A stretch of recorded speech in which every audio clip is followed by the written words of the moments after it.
ये 14 बनते पहले का सेठ में वाक्य 15वां। जीवन को खर्चिल्ला नहीं बनाना चाहिए। ऋषि मुनियों का जीवन खर्चिल्ला नहीं था। अधिक अधिक खर्चिल्ला जीवन मनुष्यों, रुपयों और दूसरे पुरुषों का दास बना देता है, जिसके कारण अनेक पाप करने पड़ते हैं और दर दर भटकना पड़ता है। 15 हो गए थे उसमें, इसका मतलब 16वां है यो। शरीर निर्वाह के लिए भी अनासक्त भाव से ही पदार्थों का उपयोग करना चाहिए। नंबर 17, भोजन के समय स्वाद की ओर ध्यान नहीं देना चाहिए, क्योंकि वह पतन का हेतु है।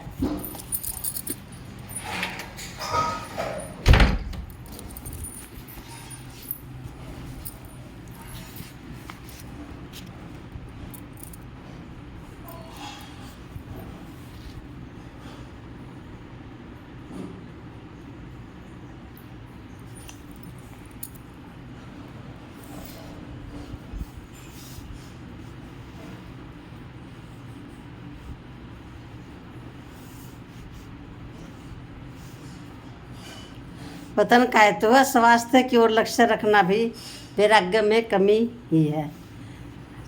17 का शुरू करते हो, आगे था कोई। भोजन के समय स्वाद की ओर ध्यान नहीं देना चाहिए, क्योंकि वह पतन का हेतु है।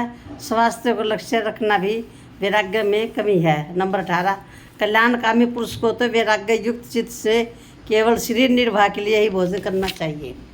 19, व्यवहार के समय भजन ध्यान में मुख्य वृत्ति और संसारी कामों में गौण वृत्ति रखनी चाहिए। सोते समय भी भगवान नाम का रूप का स्मरण विशेषता से करना चाहिए, जिससे शयन का समय व्यर्थ न जाए। शयन के समय को साधन बनाने के लिए संसारिक संकल्पों के प्रभाव को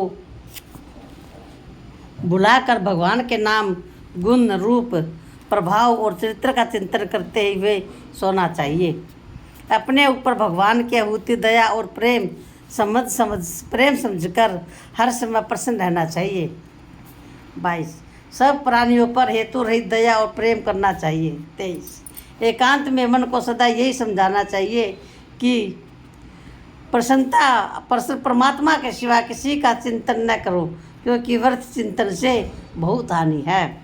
नंबर 28, भगवान के समान कोई अपना कोई भी तेजी नहीं है, इसलिए अपने अधीन सब पदार्थों को और अपने आप को राजा बलि की भांति भगवान के समर्पण कर देना चाहिए। समर्पण, जैसे बलि ने अपना आपको समर्पण कर दिया था, इसे हमने भी करना चाहिए भगवान को। 25, भगवत प्राप्ति के लिए मनुष्य को पात्र बनना चाहिए। पात्र बनने पर भगवान स्वयं भी शीघ्र दर्शन दे सकते हैं।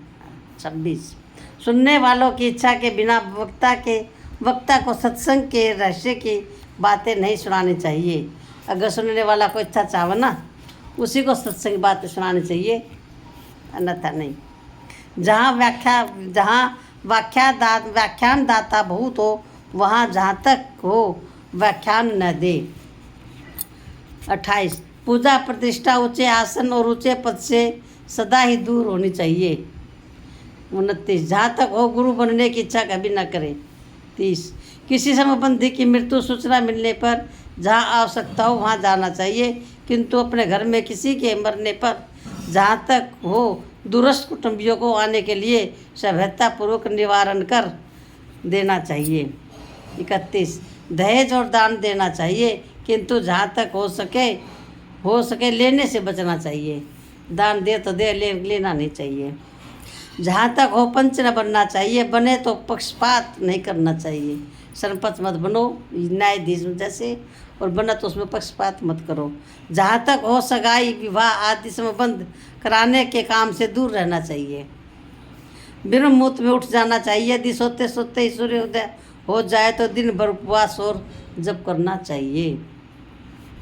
एकांत के साधन को मूल्यवान बनाने के लिए संध्या, गायत्री जप, ध्यान, पूजा पाठ, स्तुति, प्रार्थना, नमस्कार आदि के अर्थ और भाव को समझते हुए निष्काम भाव से श्रद्धा भक्ति पूर्वक नित्य करना चाहिए। भगवत प्राप्ति में पवित्र और एकांत देश का सेवन, सत्संग और सब अध्याय परमात्मा का ध्यान और उसके नाम का जप निष्काम भाव ज्ञान वैराग्य और प्रति इनके समान कोई भी साधन नहीं है। अगली कैसेट।